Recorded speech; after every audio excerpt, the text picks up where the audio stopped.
My most vivid memory of becoming aware of racism was being 8 years old on the elementary school bus and being called nigger.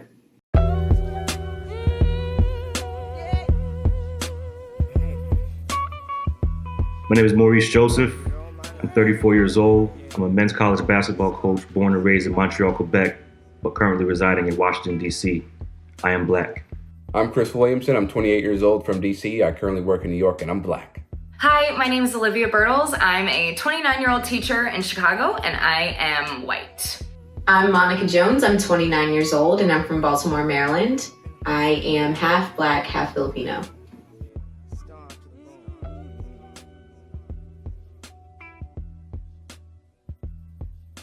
What's your most vivid memory of being aware of racism?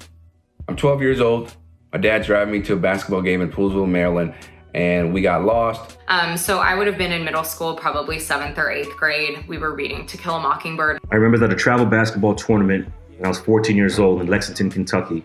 My most vivid memory of becoming aware of racism was being 8 years old on the elementary school bus and being called nigger by someone who was white. He was a young white boy. I still remember his name. I still remember what bus stop he got on and off. And I remember the way that he called me the N-word and immediately looked for the approval and the entertainment of others. We were reading To Kill a Mockingbird and I had this really wonderful teacher who I talk about regularly today.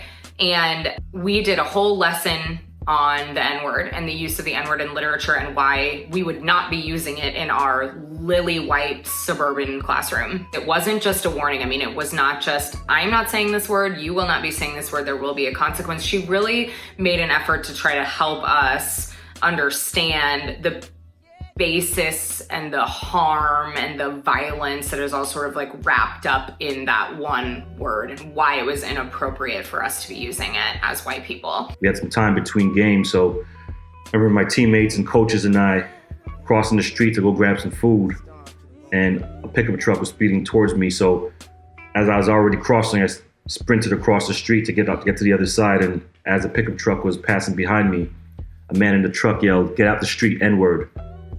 That was the first time I'd ever been called an N-word by a white person. And I remember walking out of the classroom that day and all of my white classmates were just saying it over and over and over and over again. So I had quite literally never heard that word said out loud before, let alone out of a white person's mouth, and it was really jarring. My teammates heard it. My coach heard it. They were very upset. My coach, who was white at the time, apologized to me, saying that nobody should ever use that word or should ever call any Black person that word. And now, looking back, those attitudes still persist in my classmates today, now that they're adults. I'm 12 years old. My dad's driving me to a basketball game in Poolesville, Maryland, and we got lost. So he pulls the car over to get directions from a cop car that he saw behind us. He opens the door. He's met with a gun to his head and cuffs around his wrist because the officer saw in that moment that my dad, he didn't believe that my father could afford an Audi A4. It didn't matter that my dad graduated from Harvard, was a Rhodes Scholar, one of the premier lawyers in DC, helped institute the Rooney Rule. All the officer saw was a criminal. I was hurt because I didn't even feel like a young girl being spoken to by a boy. I felt like I was being, one, disrespected, but two, used as a joke. That night, laying in bed, I remember thinking about being called that word for the first time and thinking to myself, man, racism really does exist in the United States of America. And I'll never forget it to this day.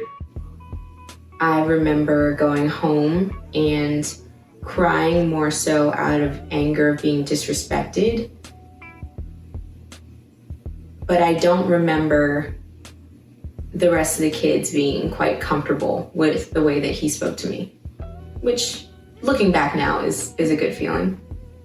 It's a shame that I had to experience that at 14 years old, and that shaped the way I've seen race relations in this country ever since I was 14, so for the last 20 years. To witness that as a child, in the back seat, looking at my dad, powerless, humiliating for him. And that has traumatized me to my core to this day.